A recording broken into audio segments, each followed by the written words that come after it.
objek secara rinci sehingga membaca seolah dapat melihat, mendengar, atau merasakan objek tersebut. Jadi teks deskripsi ini adalah teks yang menggambarkan suatu objek secara rinci sehingga pembaca seolah dapat melihat, mendengar, atau merasakan objek tersebut. Paham? Paham. Kemudian kita lanjut di struktur. Strukturnya itu ada dua.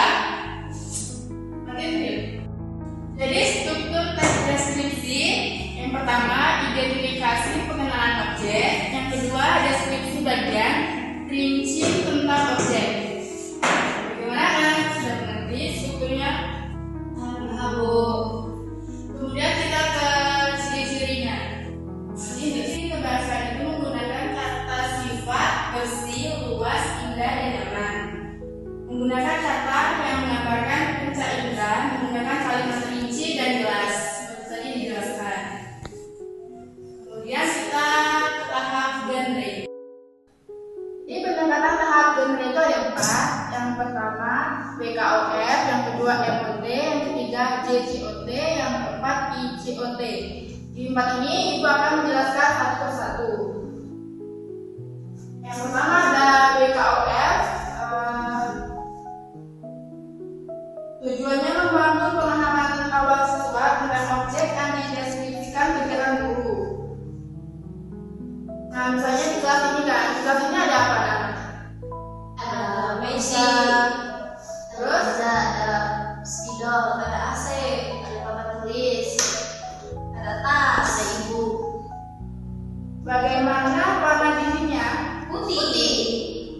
Bagaimana suasananya? Nyaman. Ya, dingin dan nyaman ya. Apa saja benda yang ada di dalamnya? Ada papan tulis, ada kursi, ada tas. Nah, kata-kata seperti bersih, rapi, luas, sejuk sangat penting dalam teks deskripsi karena membantu membaca, membayangkan objek. Tapi yang pertama kita jelaskan, kemudian kita coba MOT. Jadi MOT itu tujuannya memberi contoh teks deskripsi yang benar. Contoh, Ibu kasih contoh ya. Kelasku adalah tempat yang nyaman untuk belajar. Ruangan ini cukup luas dan bersih. Dindingnya berwarna putih dengan hiasan gambar hasil karya siswa. Di dalam kelas terdapat meja dan kursi yang tersusun rapi. Papan tulis berada di depan kelas, sedangkan jendela besar di samping membuat ruangan terasa sejuk karena udara dapat masuk dengan baik. Kalimat mana yang membenarkan objek? Kalimat mana yang berdasar bagian kelas? Ada yang bisa menjawab? Mau mendengar jawaban dari Dela dan Fitria. Silakan Fitria. Tentang struktur teks deskripsi, yang pertama itu ada identifikasi, yang dimana mengidentifikasi ruanganku yang nyaman, bersih untuk digunakan belajar. Ya, Dela. Deskripsi bagian